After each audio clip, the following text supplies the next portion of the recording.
This video will walk you through the steps to stitching the trombone. We're going to start with the trousers. So the trousers are largely stitched in a satin stitch. There's a separate video that will show you how to do this stitch, so do take a look at that, as well as a separate one explaining how to thread a needle and split the thread. As you can see here, I'm starting with the light blue. All I'm doing is working around and just filling in the areas of colour of the light blue. You'll feel like the edges of this are quite messy as you do it. Don't worry about that. By the time you add in the mid blue and then the outer border, it will all start looking much neater.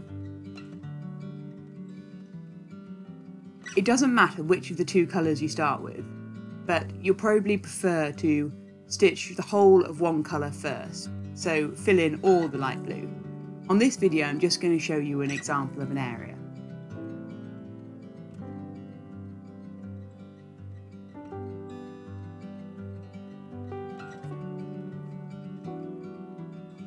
As you can see, I'm working horizontally across all the stitches.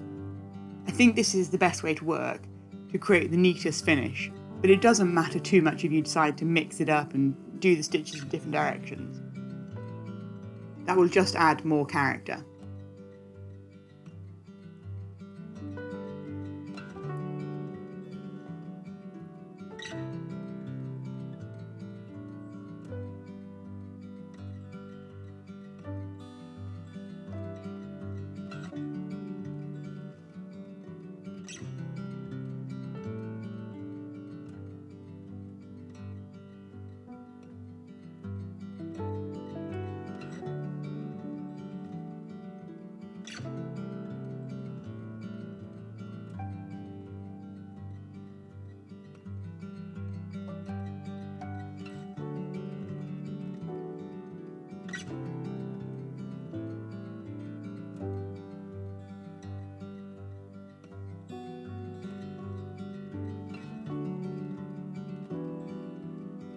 So once you've finished that area of light blue, you're going to go on to put the mid blue in.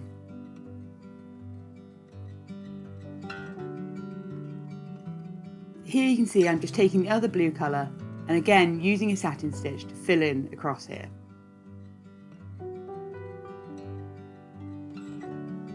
What I want to do is get each stitch as close to the light blue section as possible, so you don't have any gaps where you can see the fabric, for example.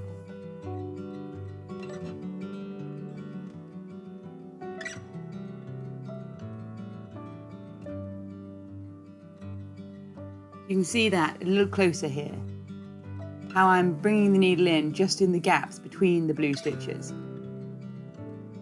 And then you start to see how much it neatens all the edges of the light blue when I start adding in this second colour.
So once that is done, we're going to add this dark blue chain stitch border. It goes the whole way around the outside of the figure.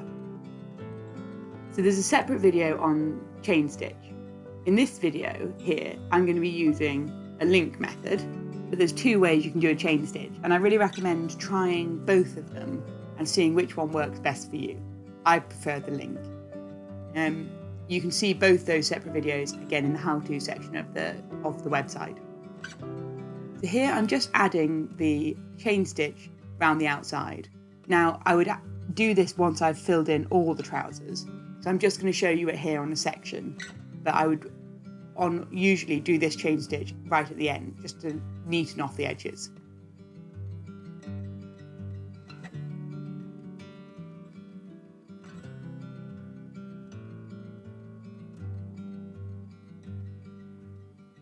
So you can just see a little closer here exactly how I'm stitching this.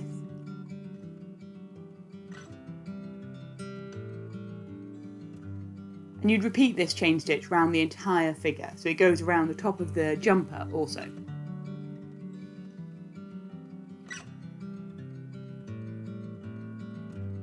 You can see how that goes the whole way round the figure. Now we're just going to look at doing this orange belt here. So the orange belt is filled with satin stitch with French knots over the top. What you'll do is you'll first stitch all the satin stitch, so you will end up covering over the marks for where the polka dots are. So you want to stitch the entire thing, and I would again stitch this top to bottom. If you went left to right, the issue is the stitch would end up being quite long, and so you might find that the threads get a little loose. This way it will look neater by keeping the stitches going in the shorter direction.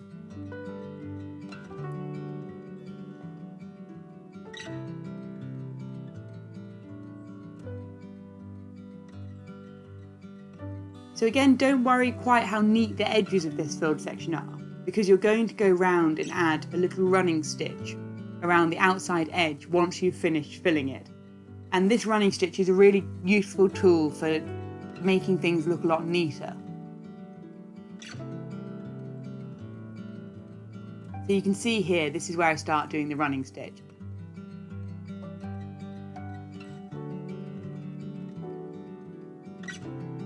Do take a look at the other video just to see the difference between these. I believe the video is called Straight Stitch and it covers both satin stitch and running stitch. And so you can see how that little running stitch around the outside has really made the belt look a lot neater.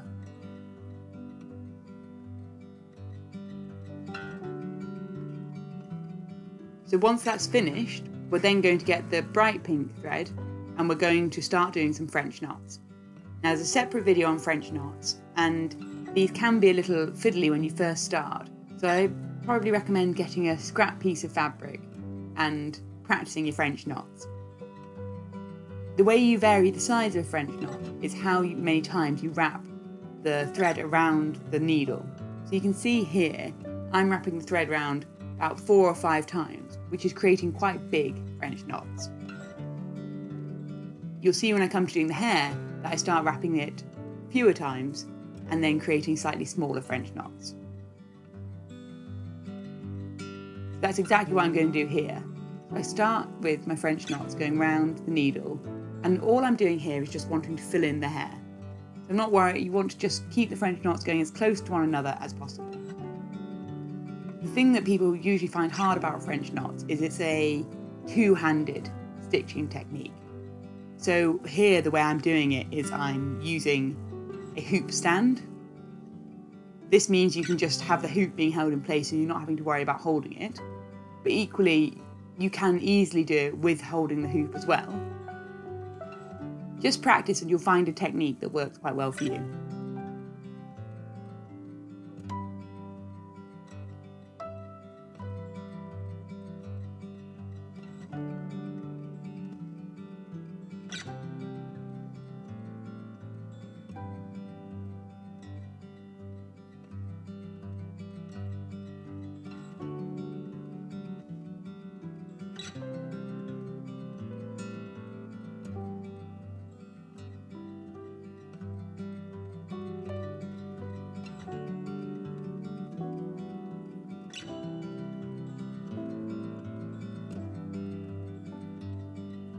Now whilst you're using the bright pink, you're also going to use this just to detail the face. So just as a few little short stitches, you're going to add in overstitching on the eye, and then I recommend putting a little line of pink around the face, just so it really stands out from the fabric.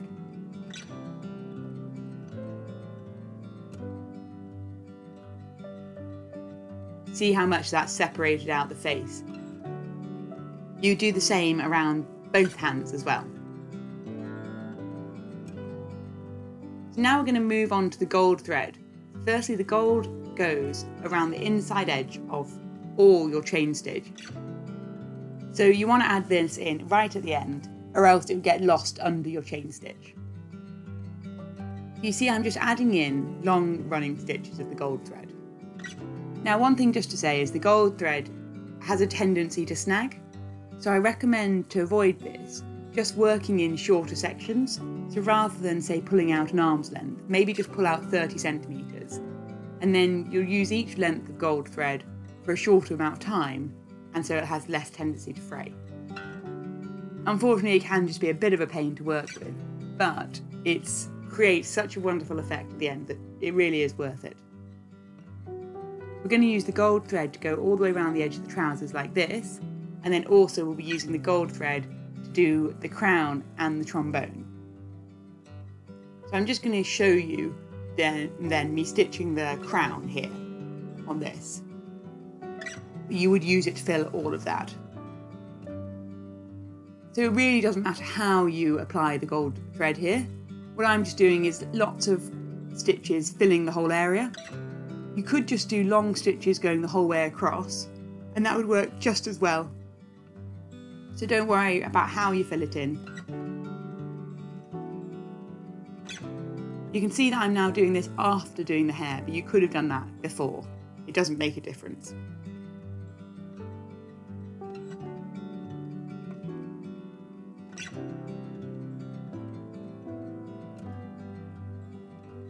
So once you've done all of that, then the only other bit we haven't done yet is the shoes. And these are super simple. Again, we're just back to our satin stitch, and we're just filling these in top to bottom using a satin stitch. Now the one thing I'm going to suggest is that you fill in the entire shoe first, and then we just neaten it off by adding a sole underneath. You'll see that in a moment.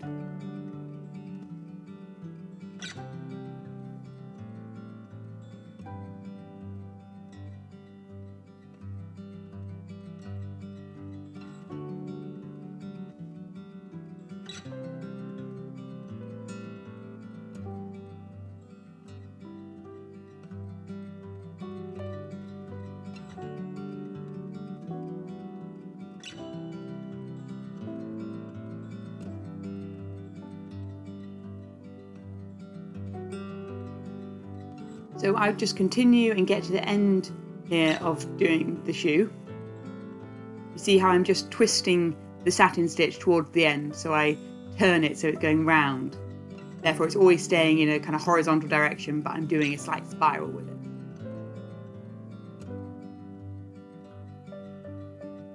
So you would finish it entirely, and then just again add a little row of running stitch at the bottom, and it almost creates the impression of there being a sole on the bottom of the shoe. So it's just little details like that that make the whole piece look really neat.